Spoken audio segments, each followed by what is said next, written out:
That conference room on the third floor felt colder than the machine shop in January. I'm sitting there with a black binder thick as a phone book, 15 years of my life documented in processes, vendor contacts, and safety protocols that kept Allied Precision Manufacturing humming like a well-tuned engine. Set it down on that polished table, squared the edges out of habit.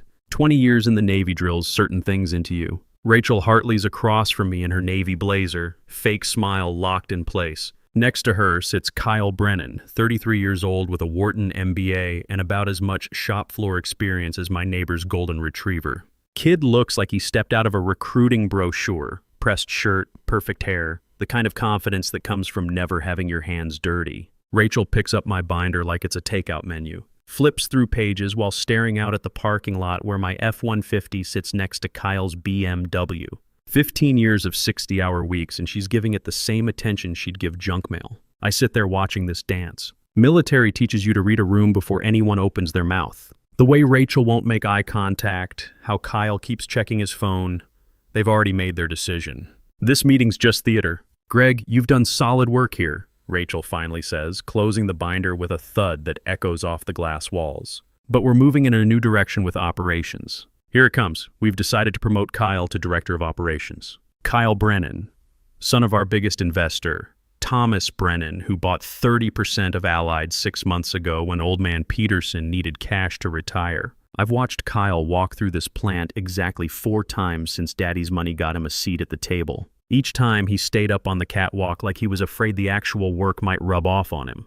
Kyle leans forward with that prep school grin. Greg, I'm really excited about working with you. Your institutional knowledge will be incredibly valuable as we implement some innovative operational improvements. Institutional knowledge. Innovative operational improvements. That's MBA speak for, we're about to fix things that aren't broken. I nod once. Don't argue, don't raise my voice. 15 years managing blue-collar workers after 2 decades in the Navy taught me something important. In rooms like this, a man who speaks his mind gets labeled as difficult. Better to stay quiet and watch them tie their own noose. Understood, I say.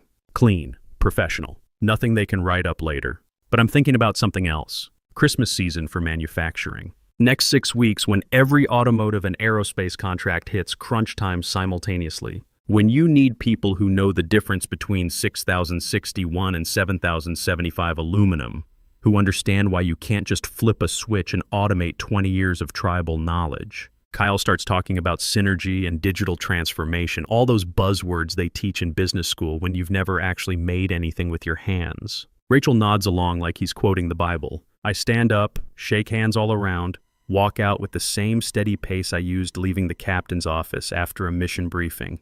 But this time, something's different. This time, I'm not planning to follow orders blindly. Thing is, this whole situation started way before that conference room. Back in Toledo, where I grew up, Dad worked Ford Assembly until they shut it down in '92. Mom cleaned office buildings downtown for $12 an hour. When I hit 18, had 2 choices, community college or military. Navy seemed like the better bet. See the world, learn a trade, maybe figure out what to do with my life. Spent 20 years on destroyers and shore duty. Supply chain logistics, crisis management, keeping complex systems running when everything's trying to break down at once. Navy teaches you systems thinking.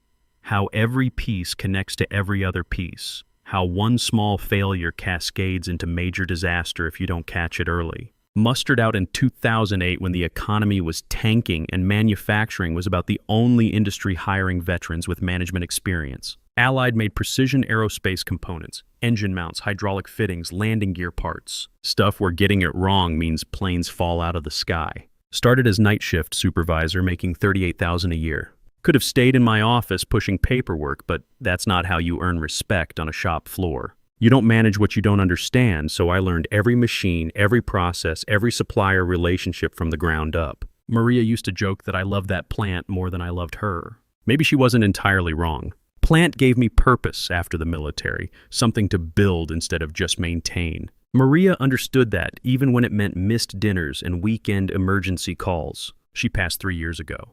Cancer took her fast, 6 months from diagnosis to funeral. Left me with Tommy finishing his sophomore year at Ohio State and Sarah wrapping up high school. Plant became even more important after that. Routine kept me functioning during those dark months when everything else felt meaningless. Worked my way up to operations manager over 15 years. turned around 3 different production lines, corporate was ready to shut down, cut material waste by 32%. Haven't had a serious safety incident in over 8 years. Built relationships with suppliers from Michigan to Arizona, the kind where they'll move heaven and earth when you need something yesterday. All that experience, all those relationships, all that knowledge, it was sitting in the binder Rachel barely glanced at before handing my job to a kid whose biggest manufacturing achievement was probably his senior thesis on lean production theory. But here's what Kyle and Rachel didn't grasp. Manufacturing isn't a spreadsheet you optimize with algorithms. It's hundreds of small decisions every day, relationships built over years, knowing which vendor will pull strings when everything's falling apart. That knowledge lived in my head, not in any manual. And starting that morning, I decided to keep it there. Walking to my truck after that meeting, I passed the main production floor where second shift was setting up for the evening run. Jimmy Kowalski waved from the aluminum cutting station. Been running that machine for 12 years, knows its quirks better than anyone. Maria Santos was checking quality specs on the titanium line. 20-year veteran who could spot defects that would slip past most inspectors. These people trusted me, looked to me when things went sideways. For 15 years, I'd been the guy who fixed problems, answered questions, made sure everyone got home safe at the end of their shift. Now they'd be reporting to Kyle Brennan, who probably couldn't tell the difference between a torque wrench and a tire iron. Should have felt angry. Instead, I felt something else. Curiosity, maybe. About what would happen when someone who'd never run a production line tried to manage one during the busiest season of the year. Guess I was about to find out. Next morning, I show up at 7 sharp, same as always. Grab coffee from the break room where the guys are already talking about the new boss. Danny Martinez, our best machinist, shakes his head while stirring sugar into his cup. Heard Brennan's kid is taking over operations. That true, Greg? That's the word. Guy even been down on the floor yet? Few times. Stays up on the catwalk mostly. Danny snorts, catwalk cowboy. Those are always fun. I don't say much else. News travels fast in a plant this size. And I don't need to fan any flames. But I can see the wheels turning in Danny's head. Same as the other veterans. They've seen management changes before. They know what usually comes next. Around 9, my phone buzzes. Text from Kyle. Greg, could you stop by my office when you get a chance? Thanks! Exclamation point. Kid's trying so hard to be friendly it hurts. His office used to be Peterson's, corner spot with windows overlooking the main floor. Kyle's already made changes. Replaced Peterson's old steel desk with some modern glass thing. Got a whiteboard covered in flowcharts and buzzwords. Looks like a consulting firm, not a manufacturing plant. Greg, thanks for coming by. Kyle jumps up like I'm a customer instead of a subordinate. Please have a seat. Coffee? I'm good. He settles behind his glass desk with a laptop and a stack of business books. I can see the titles. Lean Manufacturing Revolution, Digital Transformation in Industrial Settings. All theory, no practice. So I wanted to touch base about the transition. I know this might feel awkward, but I really value your experience here. Okay, I've been reviewing the operation metrics, and honestly, I'm impressed. Efficiency ratings, safety record, customer satisfaction, Allied's performing really well. We do our job, right? Absolutely. But I think there's room for improvement. Opportunities to optimize processes, maybe implement some new technologies. I lean back in my chair. What kind of technologies? Kyle's eyes light up. Well, I've been researching automated quality control systems. Machine learning algorithms that can detect defects faster than human inspectors. Could cut labor costs by 15% while improving accuracy. Maria Santos has been running quality control for 20 years. Can spot a stress fracture on titanium from across the room. Catches problems automated systems miss all the time. But I don't mention that. Sounds interesting, I say. I'd love to get your thoughts on implementation. Maybe we could walk through the QC process together sometime this week. Sure, just let me know when. Kyle smiles like we're best friends now. Great. I really think we can take Allied to the next level, Greg. With your operational knowledge and my strategic background, we make a good team. Kid thinks this is some kind of partnership instead of him being handed my job because Daddy wrote a check. I stand up. Anything else? Actually, yes. I'm putting together a presentation for the board next month about operational improvements. Would you mind pulling together some data on current processes? Production times, cost breakdowns, that sort of thing? I can do that. Perfect. Really appreciate it, Greg.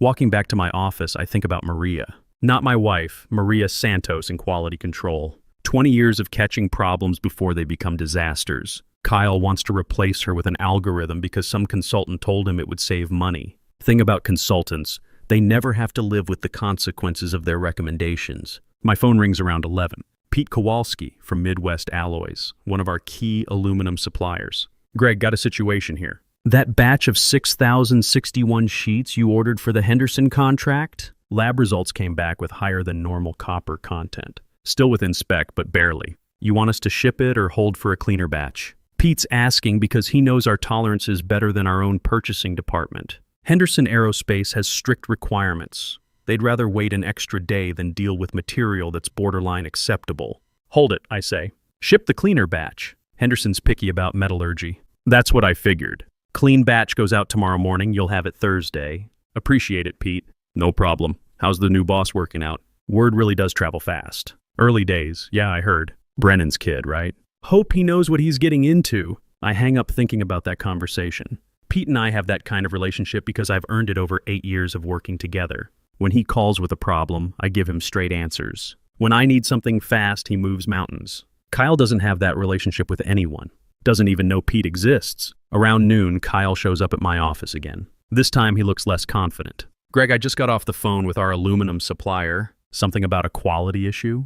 Midwest Alloys. Copper content was high on a batch of 6,061. Pete held it back, shipping cleaner material Thursday. Pete Kowalski, quality manager at Midwest. He's our main contact there. Kyle frowns. Is this going to delay the Henderson delivery? Nope. Thursday shipment gives us plenty of time for Friday delivery. Good. But in the future, could you loop me in on supplier issues? I'd like to stay informed. Sure thing. Kyle leaves, but I can see him processing this. First week on the job, and he's already learning there are dozens of relationships and decisions happening every day that never cross his desk. That afternoon, the main conveyor system starts acting up. Nothing major, just running slower than normal, causing a backup on the finishing line. Jimmy Kowalski comes to find me around 2:30. Greg, conveyor's being cranky again. Think it's the humidity sensor. Want me to call service? I know that conveyor like my own truck. Humidity sensor's been touchy for months. Usually just needs recalibration. Service call costs $800 for something Jimmy can fix in 20 minutes. Give it a shot first. Sensor's probably just dirty. That's what I figured. Just wanted to check. Jimmy heads back to the floor. 15 minutes later, conveyor's running smooth again. Crisis avoided, money saved, production back on schedule. But Kyle doesn't know any of this happened. He's in his office reading about lean manufacturing, while the actual manufacturing keeps running because people like Jimmy know their jobs. Around 4, Sarah calls. She's at school, probably between classes. Dad, can you pick me up from volleyball practice tonight? Mom's car is making that noise again. Sarah's been calling Maria's old Camry mom's car for 3 years now. Can't bring myself to correct her. What time? 6:30. Thanks, Dad. I look at my schedule. Nothing critical after 5. For the first time in years, I can actually leave at quitting time and pick up my daughter from practice. Maybe even grab dinner together. Strange how losing a promotion might actually improve my work-life balance. Kyle stops by again around 5:15 just as I'm shutting down my computer. Heading out already? Picking up my daughter. Oh, right, family time. That's important. He says it like he's never heard the concept before. Hey, before you go, I'm thinking about scheduling a meeting with all our key suppliers. Get everyone together, discuss our new direction. Think that would be valuable? I grab my jacket from the back of my chair. Might be. Could you put together a contact list? Key people at each company? I could do that. Great. Have a good evening, Greg. Walking to my truck, I'm thinking about that supplier meeting Kyle wants to set up. All those relationships I've built over 15 years, Pete at Midwest Alloys, Chen at Titanium Technologies, Rodriguez at Precision Fasteners. Kyle thinks he can just call a meeting and suddenly everyone's his best friend. Doesn't work that way. Trust takes time to build. Takes even less time to lose. But Kyle's about to learn that the hard way. 2 weeks later, Kyle's supplier meeting happens. Conference room's packed with people I've known for years. Pete from Midwest Alloys, Chen from Titanium Technologies, Maria Rodriguez from Precision Fasteners. 8 suppliers total, representing maybe 60% of our material costs. Kyle starts with a PowerPoint presentation about Allied's new strategic direction. Lots of slides about efficiency gains and cost optimization. The suppliers sit there politely, but I can see their faces. These are practical people who deal with metal and deadlines, not business theory. Our goal is to streamline vendor relationships, Kyle says, clicking to a slide full of charts. Reduce administrative overhead while improving quality metrics. Pete raises his hand. What exactly does that mean for day-to-day operations? Kyle looks confident. Well, we're implementing new procurement protocols. Standardized ordering systems, automated quality approvals, centralized communication through our new vendor portal. Chen shifts in his seat. Will we still have direct contact with operations staff? Sometimes we need to talk through technical specs in real time. The portal should handle most technical communications. For urgent issues, you can contact my office directly. I watch the suppliers exchange glances. These people are used to calling me or my team when they need quick answers about tolerances, delivery schedules, or specification changes. Now Kyle wants them to go through a computer system and wait for corporate approval. After the meeting, Pete pulls me aside in the parking lot. Greg, what's really going on here? This kid seems nice enough, but does he understand how manufacturing actually works? He's learning.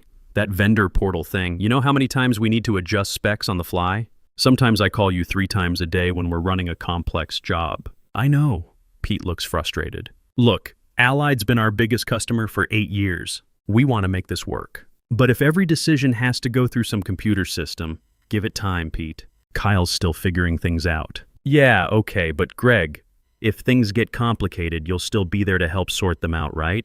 I meet his eyes. Pete, Kyle's the director now. You should probably work with him on any issues. Pete stares at me for a moment, then nods slowly. Copy that. That same week, Kyle decides to implement his automated quality control system.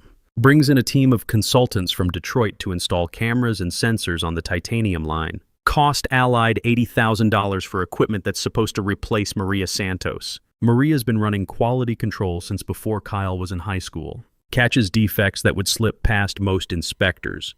Knows the difference between normal variations and actual problems. But Kyle's convinced his computer system is better. First day the new system goes live, it flags 60% of production as defective. Entire line shuts down while the consultants try to figure out why their algorithm is rejecting perfectly good parts. Kyle calls me into his office, looking stressed for the first time since he started. Greg, we've got a situation with the QC system. It's showing massive failure rates, but Maria says the parts look fine. What's Maria's assessment? She says maybe 5% are actually problematic. The rest are within normal tolerances. Sounds like Maria knows what she's talking about.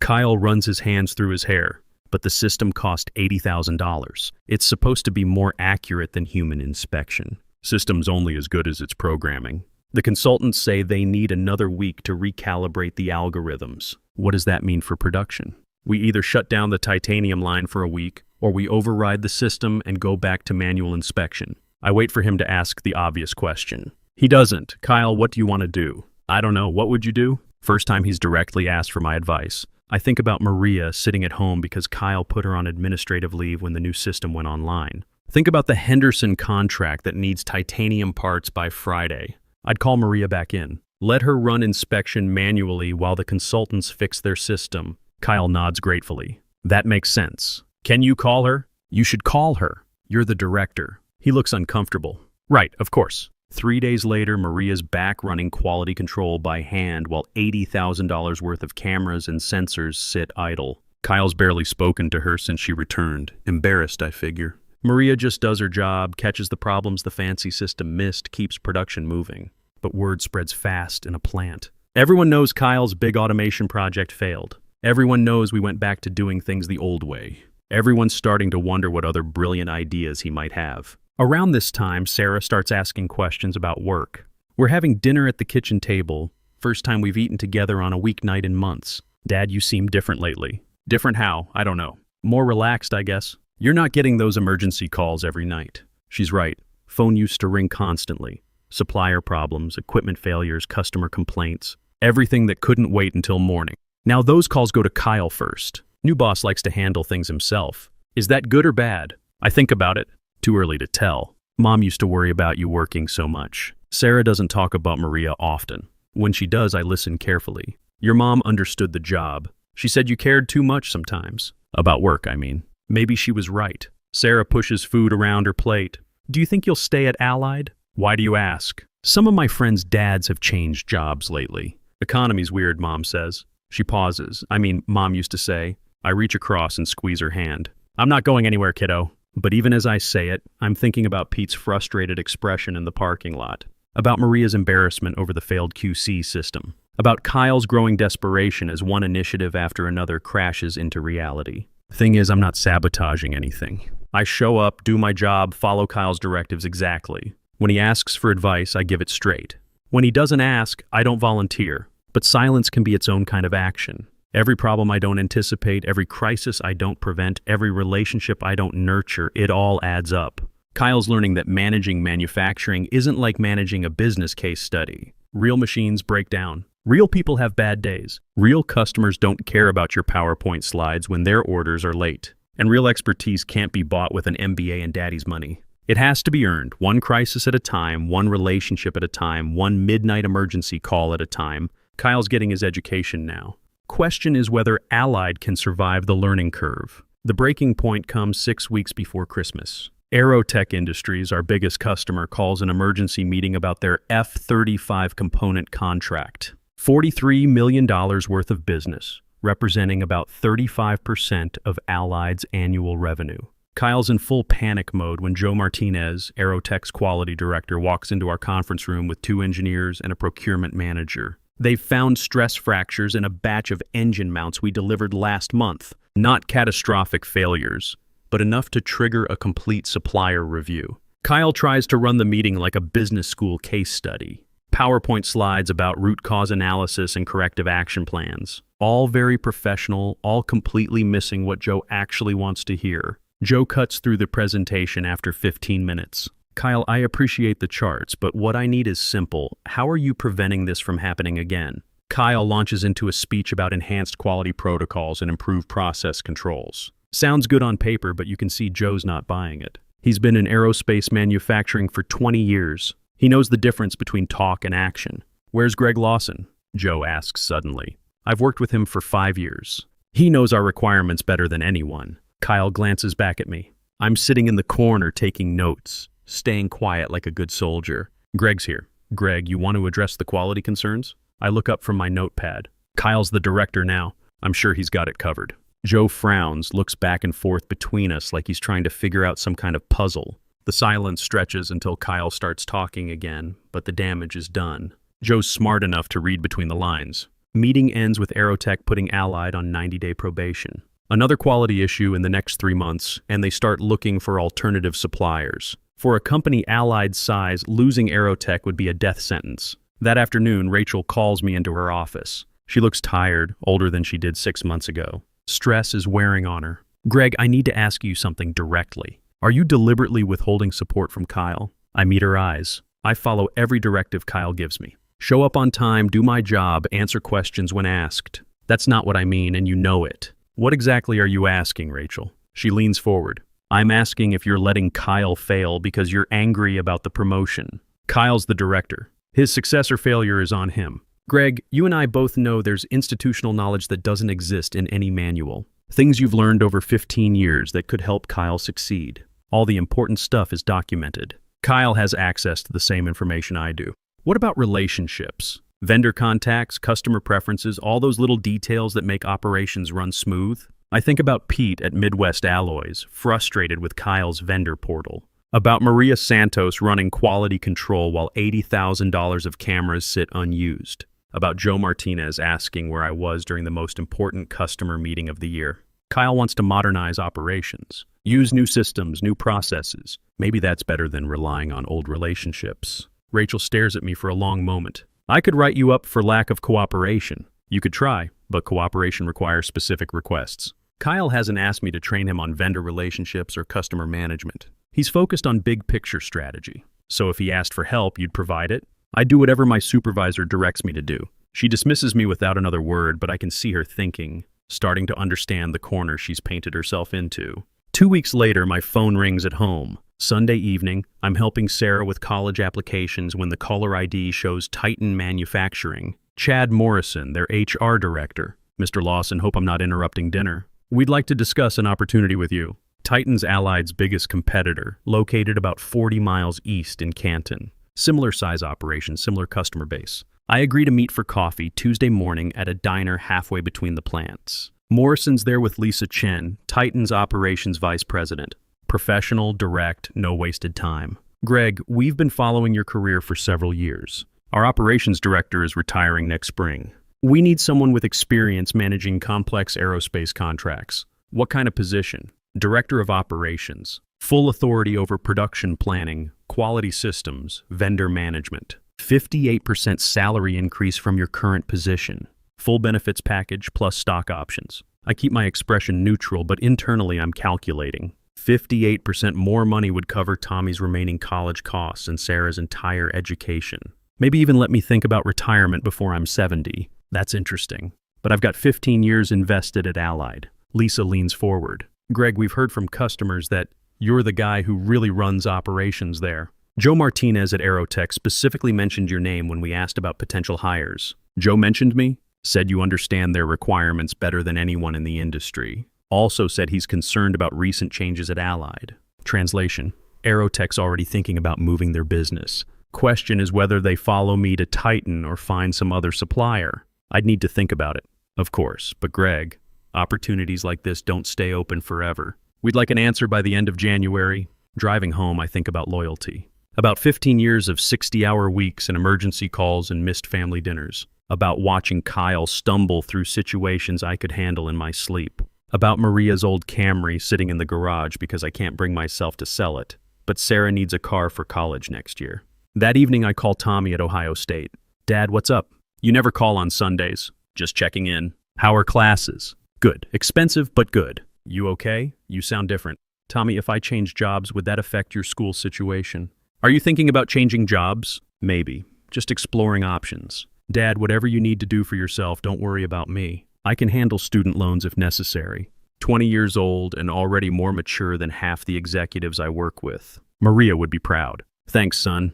Just want to make sure I'm making smart decisions. You always do, Dad. After we hang up, I sit in Maria's old recliner and think about the path forward. Kyle's going to keep struggling. Rachel's going to keep pressuring me to bail him out. Aerotech's going to keep questioning Allied's capabilities. Meanwhile, Titan's offering me a chance to run operations the way I think they should be run.